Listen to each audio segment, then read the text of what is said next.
ताज्या आणि सुपरफास्ट बातम्या पाहण्यासाठी स्वराज्य न्यूज मराठीला सबस्क्राईब करा आणि बेल बटन प्रेस करा।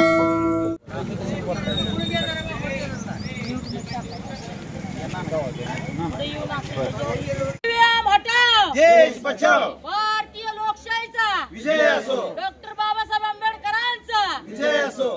बॅलेट पेपरवर मतदान झालंच पाहिजे, बॅलेट पेपरवर मतदान झालंच पाहिजे, पेपरवर मतदान झालंच पाहिजे, बॅलेट पेपरवर मतदान झालंच पाहिजे। ईव्हीएम हटाव, देश बचाओ।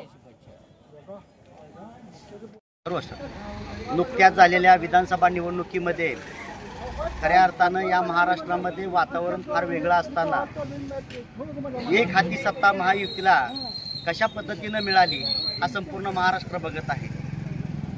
सर्वसामान्य माणूस कुठेही व्यक्त होताना दिसत नाही, कारण प्रत्येकाने सरकारच्या विरोधामध्ये मतदान करण्याची भूमिका या ठिकाणी पार पाडलेली असताना आज एवढ्या मोठ्या प्रमाणात वन साईड मताचा कौल आपल्याला दिसत आहे।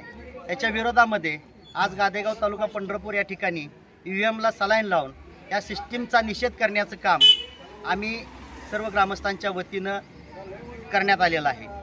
खऱ्या अर्थानं हा तोंड दाबून बुक्क्याचा मार हा निवडणूक आयोगाच्या माध्यमातून शासन करून पाहत आहे, याचा आम्ही ग्रामस्थांच्या वतीनं जाहीर निषेध करतो।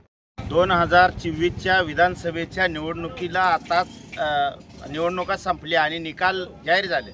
त्या निकालामध्ये खऱ्या अर्थानं महाराष्ट्रामध्ये एक लोकशाही खऱ्या अर्थानं राहिलीच नाही, अशा पद्धतीचं सर्वसामान्यामध्ये वातावरण तयार झालेलं आहे। म्हणजे ईव्हीएम एवढा मोठा घोटाळा झालेला आहे की विरोधी पक्षनेत्याला विरोधी पक्षनेता होण्यापर्यंत सुद्धा आमदार निवडून आले नाहीत। एवढा मोठा प्रचंड हा खऱ्या अर्थाने यांनी ईव्हीएम घोटाळा केलेला आहे आणि त्याच्या विरोधामध्ये आज गादेगावमध्ये या सरकारचा आणि याचा निषेध करून या ईव्हीएम आजारी पडलेला आहे। याला आम्ही इथं सगळ्यांनी मिळून सलाईन लावलेली।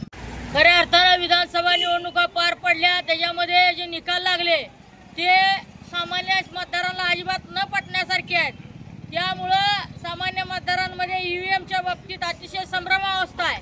ईव्हीएम मध्ये नेमकं मत टाकतो आपण त्यालाच मत जातं का, ही लोकांमध्ये आता शंका आहे। म्हणूनच ईव्हीएम मध्ये काय फॉल्ट तर नाही ना, किंवा ईव्हीएम आजारी तर पडलेला नाही ना, ही शंका उपस्थित करून आम्ही प्रतिकात्मक आंदोलन म्हणून आज ईव्हीएमला सलाईन लावायचा कार्यक्रम घेतलेला आहे।